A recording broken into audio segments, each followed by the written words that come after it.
पहाड़ों का सन्नाटा और उस सन्नाटे में छिपी कोई अनकही कहानी। कभी महसूस किया है वो डर जो हड्डियों तक जम जाता है?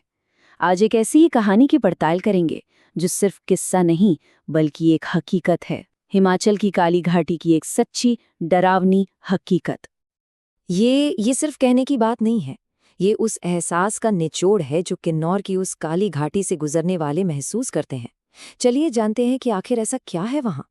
हर डरावनी कहानी का जो माहौल होता है ना, वो सबसे अहम होता है। और हमारी कहानी का माहौल है किन्नौर की काली घाटी।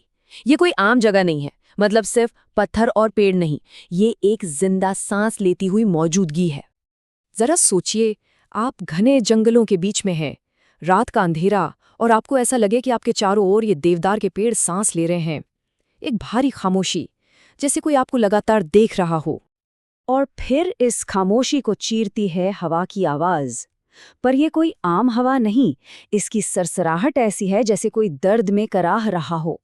एक ऐसी आवाज जो कानों से होकर सीधे दिल में ठंडक भर देती है।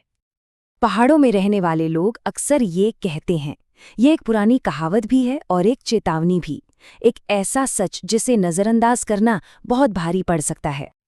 और यही सवाल हमें इस कहानी के बिल्कुल बीच में ले जाता है, लोक कथा से उस असली खौफनाक अनुभव तक जो इस चेतावनी के पीछे की सच्चाई को सामने लाता है। अब इस कहानी को एक चेहरा मिलता है और एक साल भी।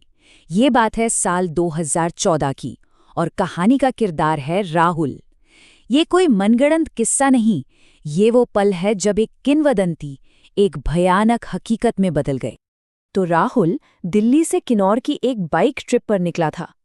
रास्ते में स्थानीय लोगों ने उसे साफ साफ चिताया था, लेकिन उसने इसे, अब जानते हैं ना, बस अंधविश्वास समझकर अनसुना कर दिया। और उसका यही एक फैसला उसे सीधे अंधेरे के मुंह में ले जाने वाला था। रात घिरने लगी थी जब राहुल अपनी बाइक पर उस घाटी में घुसा। अचानक हवा एकदम बर्फीली हो गई और भारी भी। एक अजीब सी खामोशी ने सब कुछ ढक लिया। ऐसा लगा मानो पूरा जंगल अपनी सांस रोककर किसी का इंतजार कर रहा हो। और तभी एक मोड़ पर उसने उसे देखा। सफेद सूती कपड़ों में एक औरत खड़ी थी। उसका चेहरा धुंध में छिपा हुआ था और उसके हाथ में थी एक पुरानी लालटेन, जिसकी धीमी रोशनी उस अंधेरे को और भी डरावना बना रही थी। उसने हाथ उठाकर राहुल को रोका। उसकी आवाज में कुछ भी इंसानी नहीं था। वो कब्र की बर्फ जैसी ठंडी थी। बस एक शब्द जिसने राहुल को वहीं पर जमा दिया। उस औरत ने बताया कि आगे मुख्य सड़क बंद है और एक टूटे फूटे संकरे रास्ते की तरफ इशारा किया। राहुल को लगा कि शायद कोई लैंडस्लाइड हुआ होगा। उसने जरा भी शक नहीं किया और उसकी बात मान ली। जैसे ही वो उस नए रास्ते पर आगे बढ़ा, उसे अपने पीछे एक अजीब सी आवाज सुनाई देने लगी, किसी चीज के घिसटने की धीमी लयबद्ध आवाज। उसने मुड़कर देखा, पर वहां कोई नहीं था। अब डर उसके दिल में जोर जोर से धड़क रहा था।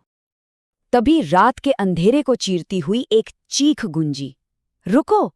और ये उस औरत की आवाज नहीं थी। राहुल ने दहशत में इतनी जोर से ब्रेक लगाए कि बाइक के पहिए 400 फीट गहरी खाई के ठीक किनारे पर आकर रुके। बस एक सेकंड और सब कुछ खत्म हो जाता। किसी तरह दहशत में कांपता हुआ राहुल गांव वापस पहुंचा।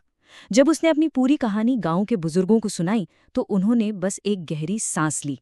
उनके चेहरों पर हैरानी नहीं थी, बल्कि एक बहुत गहरा पुराना दुख था। ये सुनते ही राहुल के पैरों तले जमीन खिसक गई। वो औरत इंसान नहीं थी, तो फिर वो कौन थी? तब बुजुर्गों ने उस आत्मा के पीछे की दर्दनाक कहानी बताई। एक राजकुमारी की कहानी, जिसे एक आम लड़के से प्यार हो गया था। वो दोनों उसी घाटी से भाग रहे थे, लेकिन पकड़े गए। उन्हें बेरहमी से मार दिया गया और राजकुमारी के शरीर को उसी खाई में फेंक दिया गया था। उसकी आत्मा आज भी वहीं भटक रही है।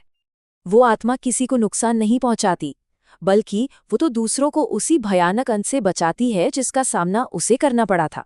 वो एक रक्षक है जो खुद अपनी मुक्ति का इंतजार कर रही है। पर ये कहानी यहीं खत्म नहीं होती, क्योंकि इस तरह की मुलाकात अपने पीछे एक गहरा निशान छोड़ जाती है। एक ऐसा निशान जो उस अनुभव से गुजरने वाले के साथ हमेशा के लिए रह जाता है। अगली सुबह राहुल वापस उसी घाटी में गया और वहां मिट्टी में आधी दबी हुई उसे वही पुरानी लालटेन मिली। बाद में जब गांव के एक बुजुर्ग ने उसे एक पुरानी तस्वीर दिखाई तो तस्वीर से राजकुमारी का वही चेहरा उसे घूर रहा था। ये कोई कहानी नहीं थी, ये सब सच था।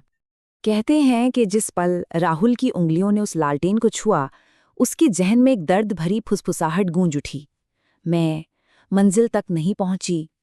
ये उस आत्मा के अधूरे सफर की आखिरी गवाही थी, एक ऐसी आवाज जिसे वो कभी नहीं भूल पाया। और ये कहानी हमें एक सवाल के साथ यहीं छोड़ जाती है। क्या आज भी उस घाटी में, रात के अंधेरे में, गलत रास्ता चुनने वालों के लिए एक चेतावनी की रोशनी जलती है? इसका जवाब शायद सिर्फ काली घाटी की खामोश हवाओं के पास ही है।